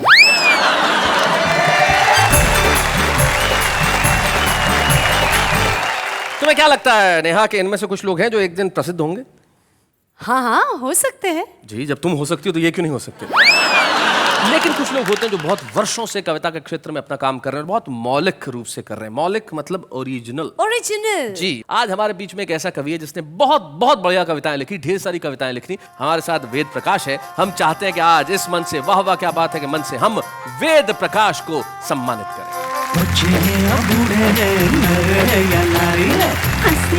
वालों के सब ही आभारी है, कविता सुनाने वाले अब सबके साथ है।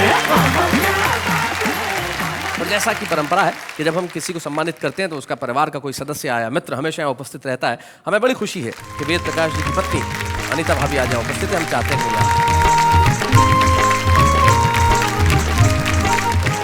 नमस्ते। नमस्ते। सच सच बताइए कि जब आपको पता चला कि आपकी शादी एक कवि से होने वाली है तो क्या रिएक्शन क्या था? तो मैंने अपनी माँ को बताया तो कहने लगे कोई बात नहीं, घबराने की कोई बात नहीं, जैसे तैसे भी हो निभा लेना, एक आध ऐब सभी में होता है। एक आध ऐब सभी में होता है। घर में भी क्या इनका माहौल कविता वाला ही रहता है? कैसे बात? हाँ बिल्कुल, कविता जैसे ही रहता है, कविता में ही बात करते हैं और कविता में ही जवाब देते हैं।